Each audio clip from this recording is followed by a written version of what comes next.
Tuhan bersamamu.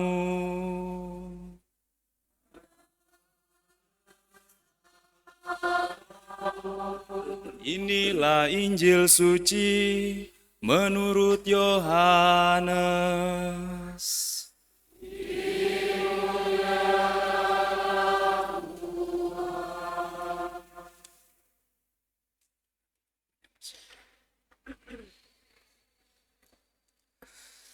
Datanglah seorang yang diutus Allah, namanya Yohanes.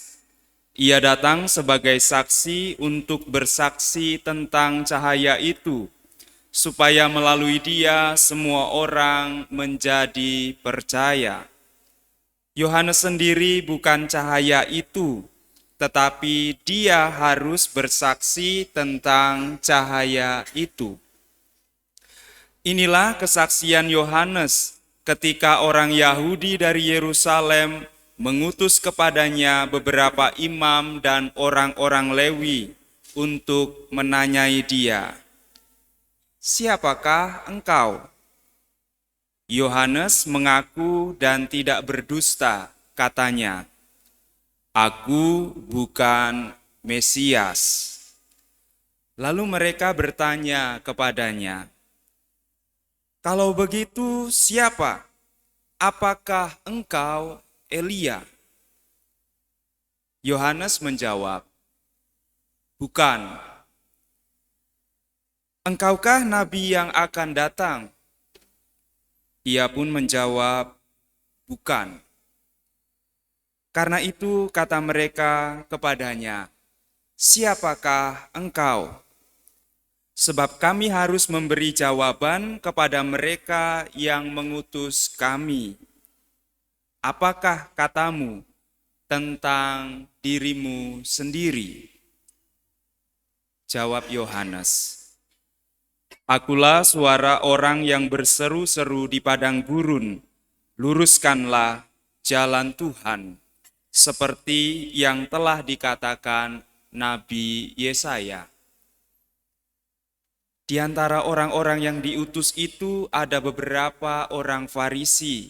Mereka bertanya kepada Yohanes, "Kalau demikian, mengapa engkau membaptis, jikalau engkau bukan Mesias, bukan Elia, dan bukan nabi yang akan datang?" Yohanes menjawab mereka, "Aku membaptis dengan air, tetapi di tengah-tengah kamu berdiri Dia yang tidak kamu kenal, yaitu Dia yang datang kemudian daripada aku. Membuka tali kasutnya pun aku tidak layak." Hal itu terjadi di Betania yang di seberang Sungai Yordan, tempat Yohanes membaptis. Demikianlah sabda Tuhan.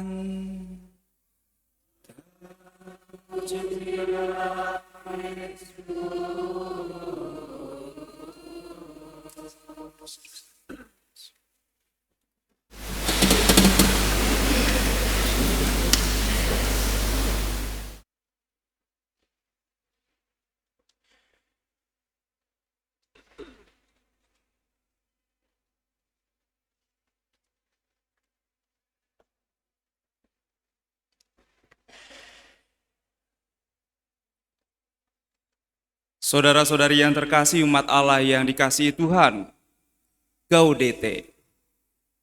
Apa artinya? Gaudete, bersukacitalah. Di dalam masa Advent kita merenungkan diri kita, bertobat, menyesali segala kekurangan kita, tetapi juga diberi kesempatan pada minggu yang ketiga ini untuk Gaudete, anima mea, bersukacitalah jiwaku. Sama seperti dalam masa Prapaskah kita mempunyai satu minggu untuk bersukacita, yaitu minggu Letare, yang artinya kurang lebih sama dengan Gaudete, bersukacitalah, bergembiralah. Saudara-saudari yang terkasih dalam Tuhan yang mempersiapkan kedatangan Yesus pada hari Natal, mengapa kita diminta untuk bersuka cita pada hari Minggu yang ketiga ini? Yang pertama, karena kesadaran kita akan hari Natal yang semakin mendekat. Mungkin kita di rumah sudah sibuk mempersiapkan kado, parcel, gua Natal. Kemudian mempersiapkan baju baru, celana baru, sepatu baru. Pokoknya semuanya baru. Tetapi apakah karena itu kita bersuka cita? Salah satunya boleh saja karena itu. Tetapi kita harus merefleksikan ajakan untuk Gaudete ini dengan lebih mendalam. Memang secara duniawi manusiawi kita bersuka cita karena semakin dekat dengan Natal. Di rumah nanti banyak hal yang berbeda. Tetapi secara rohani mari kita merefleksikan bacaan-bacaan yang kita dengarkan pada hari ini. Kita bersuka cita karena kita menantikan Tuhan, dan Tuhan yang kita nantikan itu Ia penuh belas kasih. Ia menyelamatkan, bukan membinasakan. Ia membawa kabar baik kepada orang-orang yang sengsara. Ia menghibur orang yang remuk redam hatinya. Ia membebaskan orang-orang yang tidak mempunyai kebebasan hidup. Karena itulah kita bersuka cita. Bahkan kita pun menyadari bahwa Tuhan yang kita nantikan kehadirannya, Yesus Kristus, Allah yang menjadi manusia, Ia yang sungguh-sungguh Allah, Ia yang sungguh-sungguh manusia, Ia pula lah yang akan mengenakan kepada kita pakaian keselamatan dan menyelubungi kita dengan jubah kebenaran. Mengapa kita butuh pakaian keselamatan dan kita butuh jubah kebenaran? Karena dalam bacaan-bacaan yang kita dengarkan di Minggu Advent pertama, kedua yang lalu, kita telah merenungkan, merefleksikan tentang dosa asal manusia. Dan apa yang terjadi ketika manusia melakukan dosa asal? Ada yang ingat? Manusia menyadari dan dia malu karena dia menyadari dirinya telanjang. Telanjang itu bukan dalam arti fisik. Kita bisa merenungkannya bahwa telanjang itu dalam arti rohani, di mana pakaian keselamatan ketika kita berdosa itu tanggal dari diri kita, di mana jubah kebenaran ketika kita berdosa itu tanggal dari diri kita. Analoginya seperti ini, jangankan kepada Tuhan, lihatlah kita sehari-hari.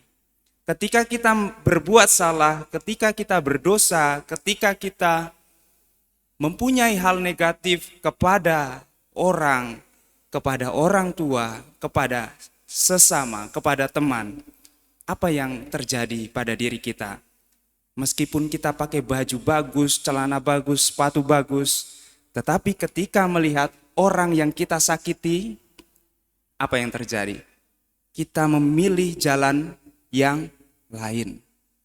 Kita malu tanpa alasan, kita takut berpapasan, dan kita memilih jalan yang lain. Seolah-olah ketika kita berbuat salah, ketika kita berdosa, kita menjadi telanjang di hadapan orang yang kita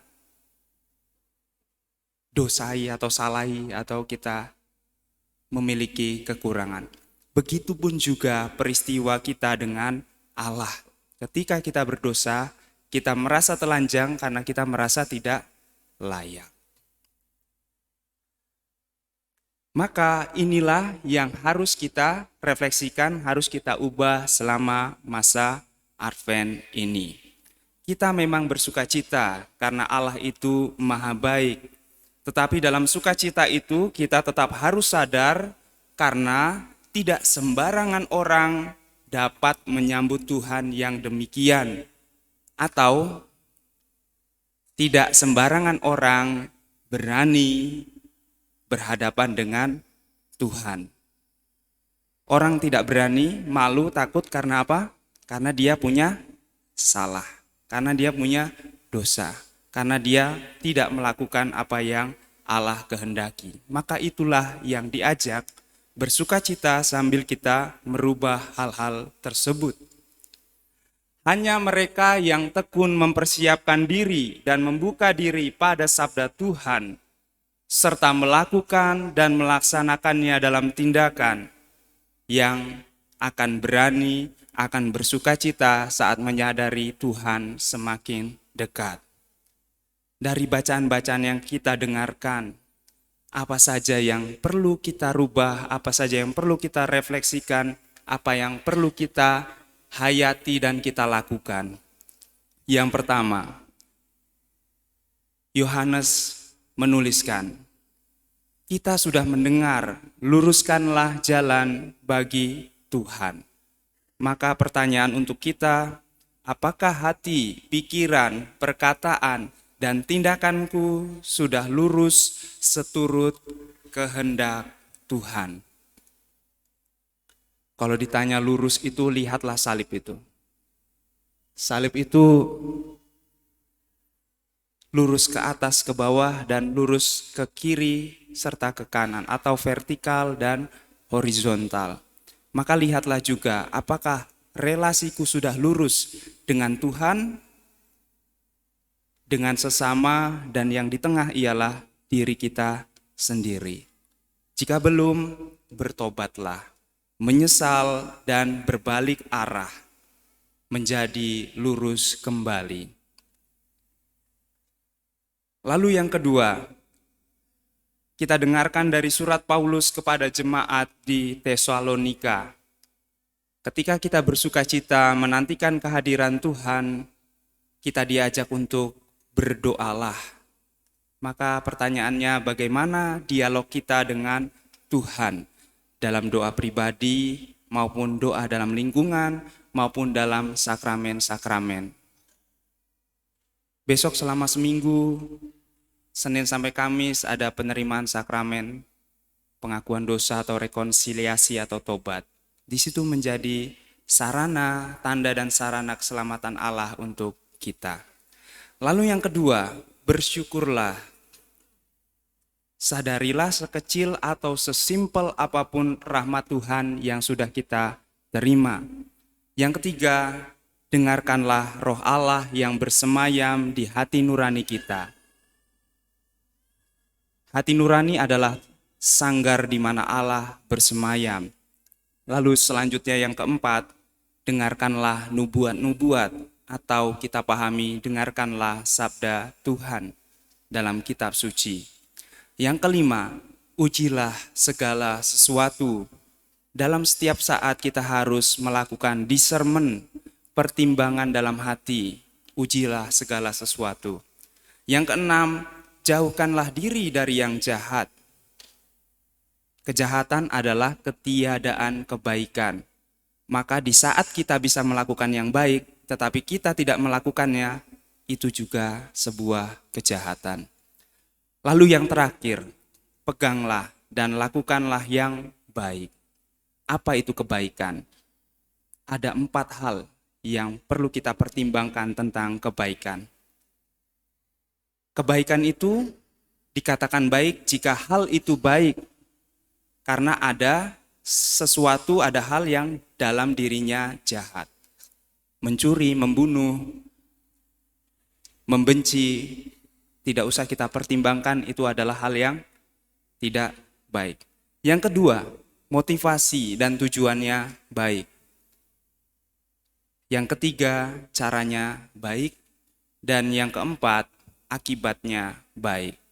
Jika hal itu ada di dalam tindakan kita, maka yakinlah itu adalah perbuatan baik.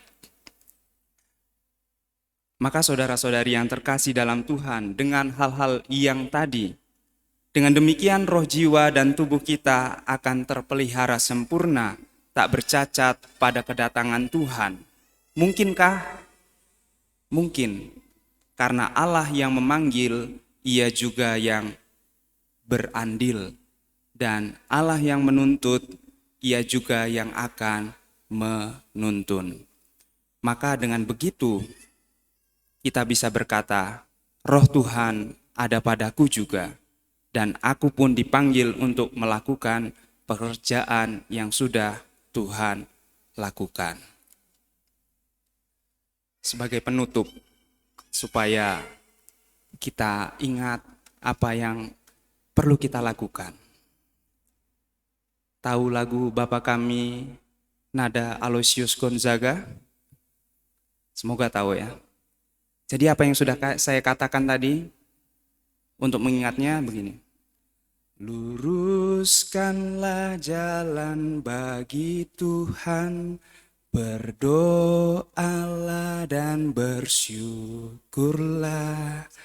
Dengarkan hati sabda Tuhan, ujilah segala sesuatu. Jauhkan diri dari yang jahat, peganglah yang baik. Coba kita sama-sama, pelan-pelan ya. Luruskanlah jalan bagi Tuhan, berdoalah dan bersyukurlah. Dengarkan hati sabda Tuhan, ujilah segala sesuatu. Jauhkan diri dari yang jahat, peganglah yang baik. Semoga kita bisa meluruskan jalan bagi Tuhan. Setiap hari kita berdoa dan bersyukur, mendengarkan hati dan sabda Tuhan, menguji segala sesuatu, menjauhkan diri dari yang jahat, dan berpegang pada yang baik. Semoga Tuhan memberkati kita.